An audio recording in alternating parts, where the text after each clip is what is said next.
दोस्तों, नरेंद्र मोदी और भारत को अपना अच्छा दोस्त बताने वाले अमेरिकन प्रेसिडेंट डोनाल्ड ट्रंप ये किस तरीके की दोस्ती भारत के साथ निभा रहे हैं। पिछले कुछ दिनों में देखे तो उन्होंने बहुत सारे ऐसे काम किए हैं जो दोस्ती तो दूर दुश्मनी से भी काफी बढ़कर लगते हैं। Hello everyone, this is Charu Gupta and आज के इस छोटे से सेशन में हम ट्रंप के ऐसे ही कुछ बयानों को या फिर उनके द्वारा किए गए ऐसे ही कुछ कामों को डिस्कस करेंगे जो कि इंडिया के अगेंस्ट हमें दिखाई देते हैं। तो चलिए शुरुआत करते हैं।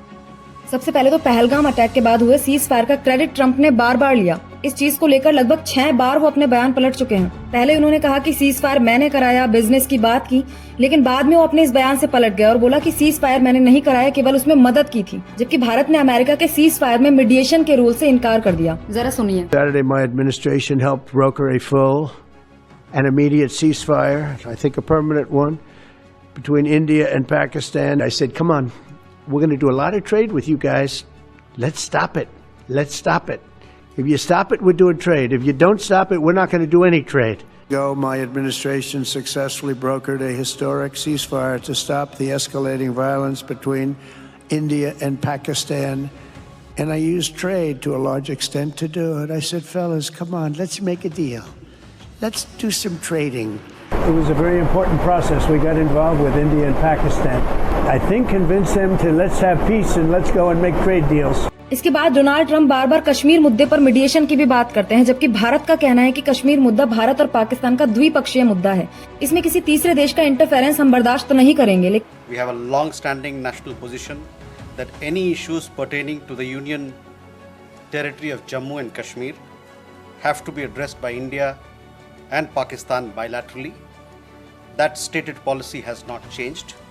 लेकिन इसके बावजूद ट्रंप बार बार कश्मीर मुद्दे को सुलझाने की बात करते हैं, जबकि पाकिस्तान इस मुद्दे को सुलझाने में इंटरनेशनल सपोर्ट की मांग करता है। तो इस मुद्दे पर बार बार मीडिएशन का कहकर ट्रंप पाकिस्तान के पॉइंट ऑफ व्यू को सपोर्ट करते हुए नजर आते हैं। On the way, they have been fighting for about 1,000 years in all fairness. So I said, I could settle that up. I could settle anything. Let me settle it up. Let's get them all together. How long have you been fighting? About 1,000 years. Oh, that's a lot. इसके साथ ही recently हमने देखा कि Donald Trump ने Tim cook को iPhone का production India में करने से मना करने के लिए बोला।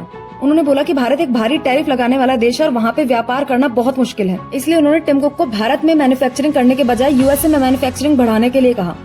And I had a little problem with Tim Cook yesterday. I said to him, Tim, you're my friend. I treated you very good. You're coming in with $500 billion, but now I hear you're building all over India. I don't want you building in India. You can build in India if you want to take care of India, because India is one of the highest tariff nations in the world. It's very hard to say. इसके साथ ही at the end $304 million की weapons deal Turkey के साथ USA के president ने sign की है। तो दोस्तों, यूएसए के द्वारा $304 मिलियन के वेपन्स टर्की को सप्लाई किए जाएंगे। और अभी पहलगाम अटैक में हमने देखा कि किस तरीके से टर्की के द्वारा भिजवाए गए ड्रोन्स पाकिस्तान में भारत पर हमले के लिए इस्तेमाल हुए हैं।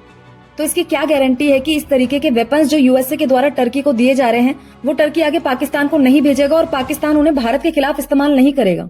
बिल्कुल सही, कोई गारंटी नहीं है। लेकिन फिर भी ट्रंप के द्वारा इस तरीके की डील्स को बेझिझक साइन किया गया।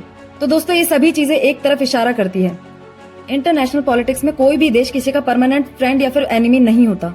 सारी चीजें होती है नेशनल इंटरेस्ट के हिसाब से। आज ट्रंप को भारत में इंटरेस्ट दिखाई देता है क्योंकि वो चाइना को कंटेन करने के लिए बैलेंस ऑफ पावर को मेंटेन करना चाहते हैं, लेकिन हिस्टोरिकल कॉन्टेक्स्ट को देखते हुए वो पाकिस्तान का साथ भी नहीं छोड़ना चाहते।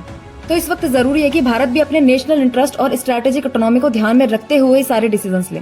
आपका इस मुद्दे पर क्या कहना है? कमेंट बॉक्स में जरूर बताइएगा।